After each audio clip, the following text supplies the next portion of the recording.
Welcome back to ShopDog-Garage. I've ordered some number 4 cable because apparently I'm out and only have really short lengths. So I ordered 25 feet of black, 25 feet of red. And right now what I'm checking is whether or not I can use this stud as a power point. So what I've got is a number 4 eyelet, the fusible link for the cab, the fusible link for the alternator, and I've got them fanned out on purpose. If I take and tighten this down, I don't know what just happened. Okay, if I take and tighten that down, what I want is the stud to at least be to the end of the nut. And you can see, well, here, let me zoom you in. You can see right there that that's plenty of contact. So yeah, we're going to use it. Okay, we've built up our 2 fusible links. We're using the blue as our alternator feed and the brown as the feed back into the cab. I use these instead of those giant fuses that I know I complain about all the time in the videos. I've been told. So got to trim this down, figure out how long that needs to be, and I'm just going to replicate this end here and we'll go with that. Okay, so the main bundle actually has heat shrink here on the main tube, and we're going to pull that way so it's not resting here and so that it can't be pinched here. Let me move the light to make sure you guys can see my concern. So I put a couple nutserts in, I put a clamp here, and you can see this one's heat shrunk to it. This one's going to wind up being zip tied because this is a service area. It's got fusible links in it, so you need to be able to get in it. This isn't super snug. That's our starter trigger. So those are all running in there. I'm envisioning needing this other one for the battery cable, but we don't know yet. I'm not sure how that's going to go. So this will get pulled and mounted probably to the inner fender. I'll take a look next time I'm up.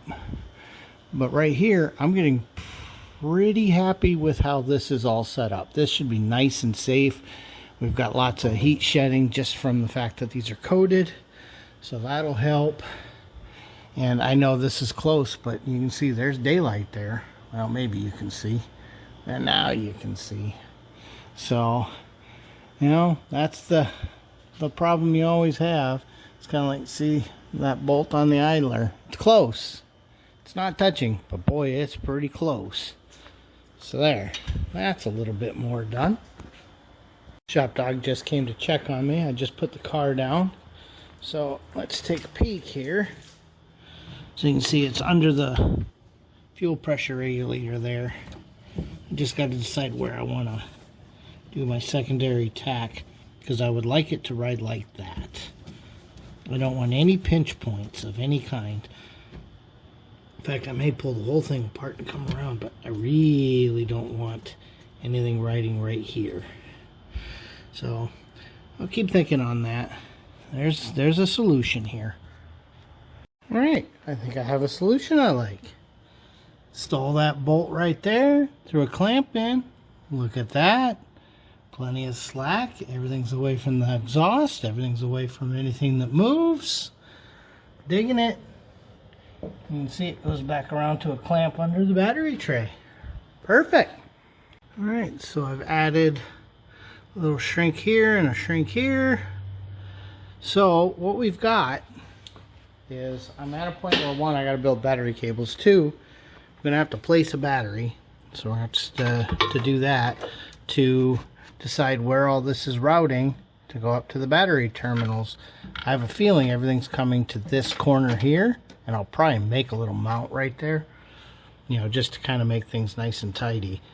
And then of course the main battery feed will come straight down.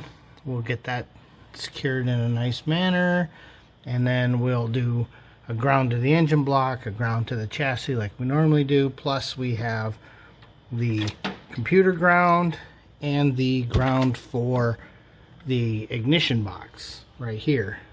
So that's our ignition box, and this is our EFI system, and then we've got the one for the fan. So we've got those going in as well. And we're going to run a wire the exact same ampacity as this for a ground just for the fans. You know, we'll just run it down and around. That'll be all fine. But that way, none of the other cables are being counted to carry the current for these fans. So just trying to reduce noise and problems. At this point, we are almost done wiring. We are so close to being able to start testing systems. Still got to decide where the horns are going. I got thoughts. Not happy about any of them yet, so I'll keep thinking on that. But this was a major goal. The starter's about as far as I can get until I can do the battery cable. But I'm real happy with our decision to run them forward instead of trying to run behind the head, which is what we normally do in Chevrolets. With those headers and everything, and obviously you can see it's a little packed back there. This is going to be a better option, I think. So anyway, I know it's a short video. Okay, it's day 2 of this video here on ShopDog-Garage. So let's get back in here, and I think we will get some battery cables built up a little bit today. I think that's the plan. So let's figure this out. I was going to grab the battery that's lying around from the rocket ship, but it's got the positive on the wrong side. Well, actually, I don't know that there's a right side and a wrong side.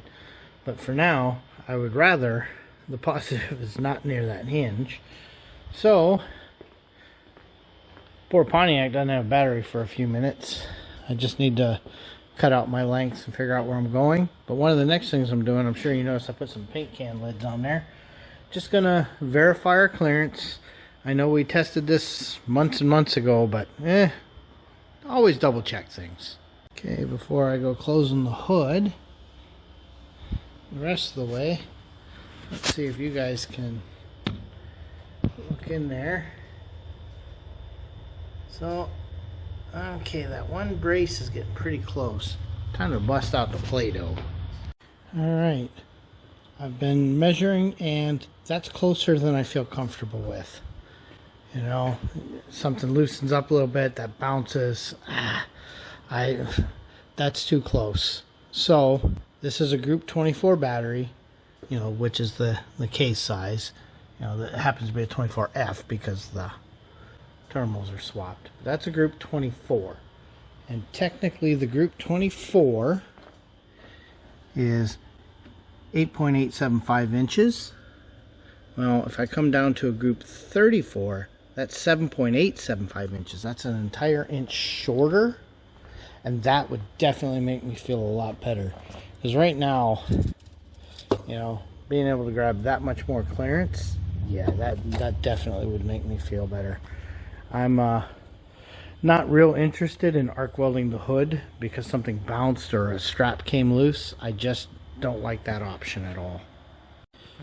Okay, something I'm really starting to consider, as much as I'm not a big fan of side posts. You know, you always have these, you know, those, I mean, they were, oh, I always forget this thing's a touch screen. Let me go back.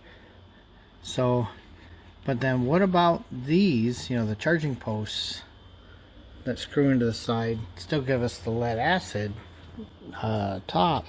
And then, because I would really like to still have all these if I can, but then you would just clamp that like that. That may be an option. Gotta think about the pros and cons to it, but that might be an option, and then I never have to ever worry about somebody putting the wrong height battery in and causing a little arc welding.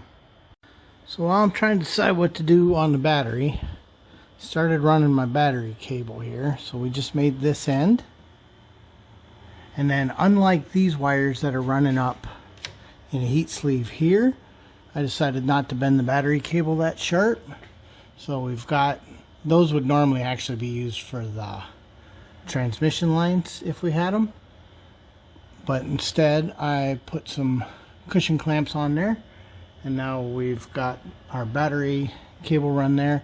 And then I never trust things like that, so I just put a little chunk of hose on there, a little sacrificial bit.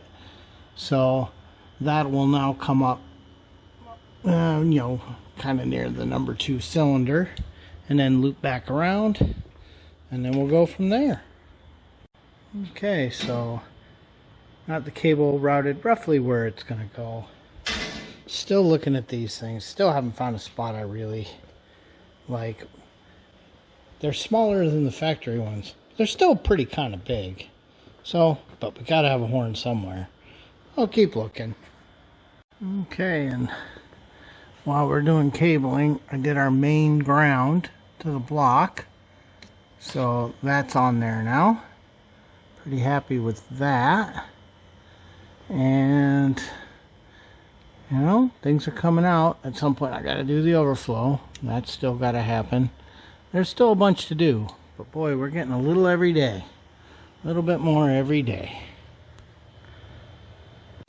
With that, I think that wraps up another night of work. It's always weird when it doesn't look like much happened, but it took hours and hours to do it. So, I've been looking. I still have not found a spot I like for the horns. They might wind up under the car, and I'm not real happy about that. But we'll see. If at all possible, I'd like to keep them under the hood. Every time I look at trying to mount them right here, it just it gets real ugly real quick. So, well, I'll keep thinking on that.